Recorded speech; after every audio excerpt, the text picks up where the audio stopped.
un marronnier de l'actualité, Oui. ou plutôt un conifère. Allez, Oh là je là vous là là. donne le jeu de mots. Attention, jeu de On mots. va parler des sapins de Noël et on est très en forme ce matin sur Europe 1. Parce que oui, dans 39 jours, c'est le réveillon. Oui, j'ai compté, Alexandre Omblin, avec sûrement un arbre français dans votre salon, puisque 80% des sapins achetés en France viennent de nos forêts, du Morvan notamment, première région productrice. Ouais, c'est une filière qui est souvent accusée de ne pas respecter l'environnement au profit du rendement. Une étiquette que les arboriculteurs essaient justement de décoller. Oui, et à la manœuvre, il y a l'Association française du sapin de Noël naturel qui encourage par exemple à limiter l'usage d'intrants chimiques. La structure planche aussi sur la création d'une IGP, vous savez, une indication d'origine protégée.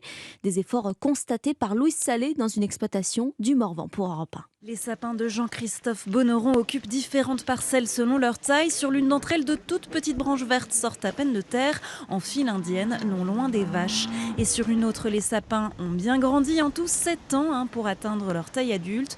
Ce producteur revendique une autre image de ces arbres que celle dégradée par certains écologistes. Si vous observez bien, on est tout en taille mécanique, tout est nettoyé avec un fil et là, il n'y a aucun intrant chimique pour nettoyer les parcelles. C'est coûteux en temps, en main d'œuvre, mais c'est une bonne maîtrise de la culture. Puis c'est l'heure de passer la tondeuse entre les rangées d'arbres tout en laissant une certaine biodiversité se développer. Frédéric Naudet, président de l'association, l'assure, les pratiques ont changé. Il n'y avait pas une herbe, donc on n'intervenait pas de la même manière.